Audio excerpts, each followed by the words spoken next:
the chest, but the jokes don't rest. Current game song, but the precinct impress. Solves crimes faster than a chef. Flips bricks while rocking aviators and some bright. Masani sir எங்கே போகிறீங்க? Sir Maran சார்ட்ட court ஃபைல்ஸ்லாம் submit பண்ண போகிறோம் sir. ஓ nice nice, okay. அது அப்புறம் பார்த்துக்கலாம். நம்ம டீமை மீட்டிங் ரெடி பண்ணுங்கள். எங்கே சார்? இங்கே தான். இங்கே? ஆமாம், quick go go go go quick go. Okay sir, okay sir.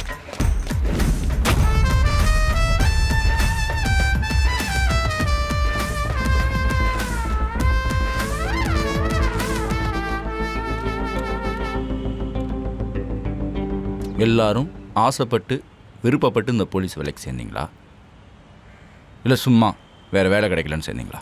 ஆசைப்பட்டு தான் சார். வேறு ஏதாவது வேலை கிடைக்கலாம், எது சார் போலீஸ் வேலையில் சேர்றோம்? பாயிண்ட். ஓகே, நம்ம இந்த கேஸை பற்றி பேசலாமா? இந்த கேஸில் நீங்கள் கஷ்டப்பட்டு கண்டுபிடிச்ச இன்ஃபர்மேஷன்ஸ்லாம் சொல்லுங்கள் பார்ப்போம். சார், ரத்னத்தை இன்பாவும் ஷேக்கரும் சேர்ந்து தான் சார் கொலை பண்ணியிருக்காங்க. ஓகே மாசாணி, அப்புறம்? சந்திராவோட தூண்டுதலில் தான் அந்த மர்டர் நடந்திருக்குன்னு நினைக்கிறேன் சார். அப்படியா? ஆமாம் சார். ஓகே சுப்பிரமணியம், அப்புறம்? 15 வருஷத்துக்கு முன்னாடி நடந்த சந்திராவோட புருஷன் கொலைக்கு ரிவெஞ்சா இது நடந்திருக்கு சார். நீ ஏதாவது சொல்லு, ஏன் சும்மா நிற்கிற? சார், இன்னும் பாடி கிடைக்கல சார். சூப்பர். ஓ கரெக்ட். வேறு ஏதாவது இருக்கா இந்த கேஸில் நீங்கள் கஷ்டப்பட்டு கண்டுபிடிச்சது? என்ன மோகன், எதுவும் சொல்ல மாட்டேற? சும்மா சொல்லு, எல்லாரும் பேசுகிறாங்கல்ல.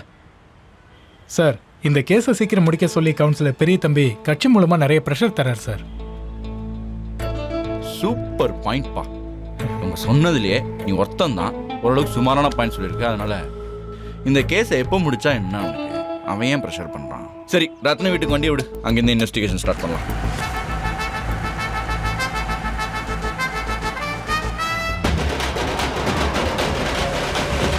சார், ரத்ன வீடு தான் சார்.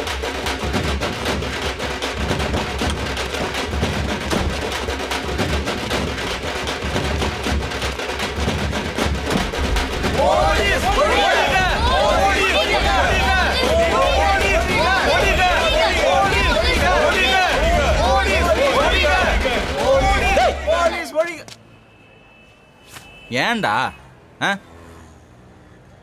உன் மச்சான் பெரிய திமிங்கலோன்னு கேள்விப்பட்டேன். அவன் என்ன நடந்தாலே இந்த ஏரியாவே அதிருமாமே. ஏன்டா சம்பவம் நடந்திருக்கு, 4 பேர் சேர்ந்து ஒளிகன்னு கத்திக்கிட்டு இருக்கீங்க, கூட்டத்தை காணும். என்ன அது கூட்டத்தை காணாமா? சார், சாவு எடுக்கும் போது பாருங்க கூட்டத்தில் எவ்வளோ பேர் சாவ போறான்னு. டேய், சாவு வீட்டுக்கு எல்லாரும் தான் வருவான். சுடுகாட்டுக்கு போகிறதுக்கு முன்னாடி பாதி பேர் சொல்லாமல் கிளம்பிடுவானுங்க. சுடுகாட்டுக்கு போனதுக்கப்புறம் மீதி பேரும் கிளம்பிடுவானுங்க. உன் வீட்டில் கல்யாணம், கருமாதி, காது குத்து, பிறந்த நாள், இறந்த நாள் எது வந்தாலும் நாங்கள் தான் ஃபஸ்ட்டு வருவோம், நாங்கள் தான் கடைசியும் போவோம். ஒரு வீட்டில் நல்லது நடந்தாலோ கெட்டது நடந்தாலோ கடைசி வரைக்கும் கூட இருக்கிறவன் பேர் தான் நண்பன். அதனால தான் போலீஸ் உங்கள் நண்பன் சொல்கிறான். புரியுதா உங்களுக்குலாம்? நண்பன்னு வாயில சொன்னாலாம் பத்தாது. பின்ன எப்படி சொல்லணும் உனக்கு? எங்க அண்ணன் சாவுக்கு இறங்கி ஒரு குத்த போடுங்க. அட்ரா.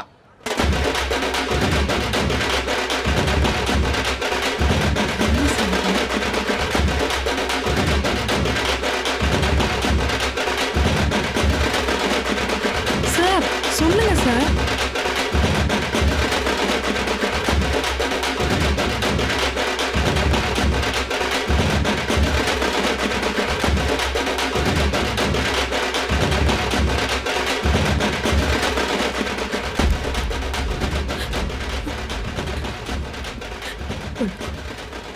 அக்கா, ஃப்ரெண்டுக்கு வணக்கம்லாம் வைக்காத, ஃப்ரீயா விடு. கரெக்ட். போலீஸ்க்கு நீங்கள் வணக்கம் வைக்க தேவையில்லை. விசாரணைக்கு ஒத்துழைச்சாலே போதும். போலீஸும் வந்து கேட்டுக்கிட்டே தான் இருக்காங்க, நானும் சொல்லிக்கிட்டே தான் இருக்கேன். இப்போ நீங்கள் என்ன கேட்க போறீங்க? ரத்னத்தோட சாவில் உங்களுக்கு யார் மேலே சந்தேகம் இருக்கா? சந்தேகம் இருந்திருந்தா இந்நேரம் செத்து போயிருப்பாங்க. யார் பண்ணா, எதுக்கு பண்ணாங்கன்னே தெரியல. ஆனா இன்பா, சேகர் இவங்க 2 பேரும் என் புருஷன் மயிரை கூட புடுங்கிருக்க முடியாது. இதுக்கு பின்னாடி வேற யாரோ இருக்காங்க. இதெல்லாம் உங்களுக்கும் தெரியும்ல. தெரிஞ்சுக்கிட்டே தானே என்ன கேட்க வந்திருக்கீங்க. கடைசியா ரத்னத்தை நீங்க எப்ப பாத்தீங்க? அவர் வாக்கிங் போகும்போது என்கிட்ட சொல்லிட்டு போனாரு. அப்பதான் பார்த்தேன். வாக்கிங்? எங்க வாக்கிங் போவார் யூசுவலி? டேய் விஜய், மாமா எங்க வாக்கிங் போவாருன்னு சொல்லிட்டா. அதோ அந்த ரோட்டுக்கா போவாரு. ஜீப்ல ஏறியா? வாக்கிங் போகிற இடத்த காட்டணும்ல அதை கேட்டேன். சரி பிரகாஷ், சார் வாக்கிங் போகிற இடத்த விசாரிச்சு வச்சுக்க. நம்ம எங்கே ஓகே சார். வரேம்மா.